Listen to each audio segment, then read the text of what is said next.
최혁신입니다. 질의하겠습니다. 간첩단 사건 등등에 대한 거론이 나왔는데요. 우리 사법부에 분명하게 당부를 드립니다. 우린 지난 역사 동안에 검찰과 국민의힘 세력에 의해서 조작된 간첩 사건으로 인해서 희생된 사람들이 수도 없이 많았습니다. 우리 민청학년 사건도 기억하실 것이고요.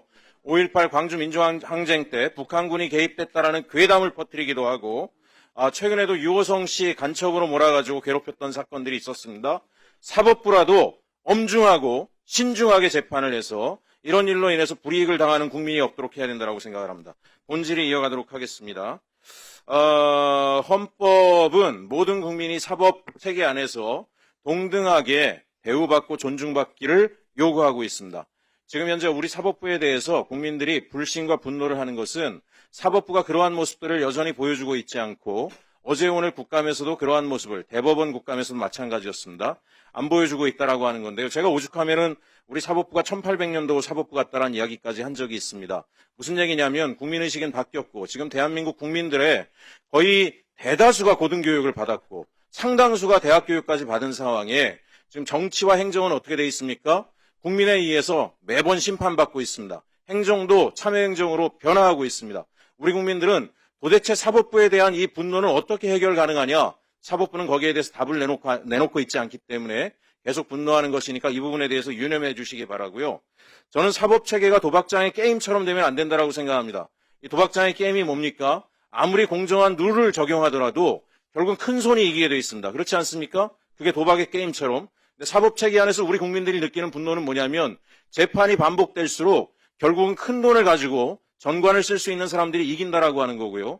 제가 재기수사 관련된 경우에는 억울한 서민들을 보호하기 위해서 만들어진 제도일 텐데 그 재기수사만 보더라도 어떤 일이 벌어지냐. 재기수사를 하면 기소가 한 10% 이상 늘어나더라고요. 결론적으로 보게 되면 재기수사를 누가 주로 이용하냐. 특권층이 주로 이용하고 있었습니다.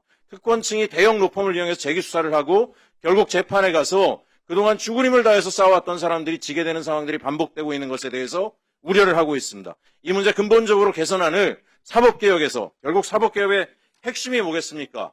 사법적 차별을 없애달라는 국민적 요구입니다. 이 문제에 대해서 답해야 됩니다. 자, 아까 송석준 의원께서 국선변호체계 개선하자는 것에 대해서 동의합니다. 좋은 말씀하셨다라고 생각을 하고요. 이왕의 국선변호체계 개선한다라고 하면 좀 더 나아가 보자라고 제안드리고 싶습니다. 국선변호사 50만 원 정도 수익 가지고 우리 변호사들이 종교인 아니지 않습니까? 우리가 종교적 신념으로 일하시는 분들 아닐 테고요. 공직자 윤리에 따라서 일하는 분일 텐데 누가 그 돈 받고 공소장이라도 제대로 읽겠습니까? 근본적으로 사법차별 없애겠다라고 하면 제대로 만들고요. 보장성 높여야 되고 또 하나 말씀드리고 싶어요.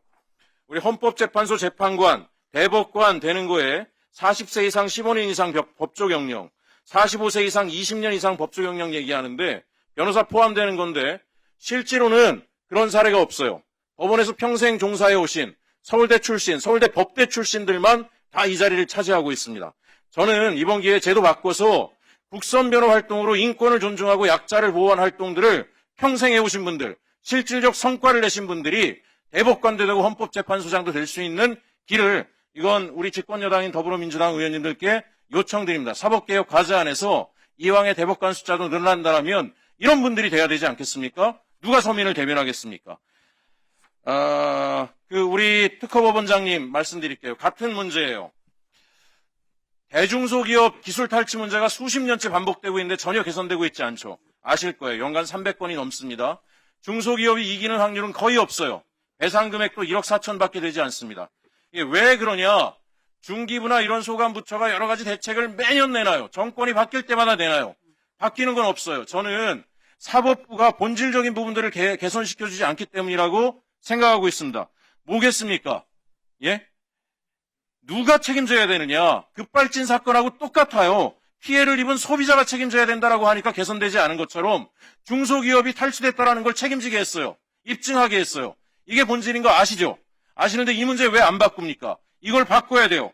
그리고 또 하나 기술 탈취가 인정될 경우에 징벌적 손해배상을 대폭으로 늘려야 돼요. 대한민국의 미래가 뭐에 달려 있습니까? 강소기업 육성이 대한민국 미래라는 건 모두가 알고 있어요.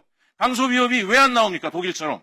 다 뺏어가니까 안 나오잖아요. 다 뺏기는데 입증하지 못하니까 맨날 바닥을 기고 있는 거니까 특허법원장님, 제도 개선안, 법률 개선안 반드시 만들어서 본의원실에 네, 잘 알겠습니다.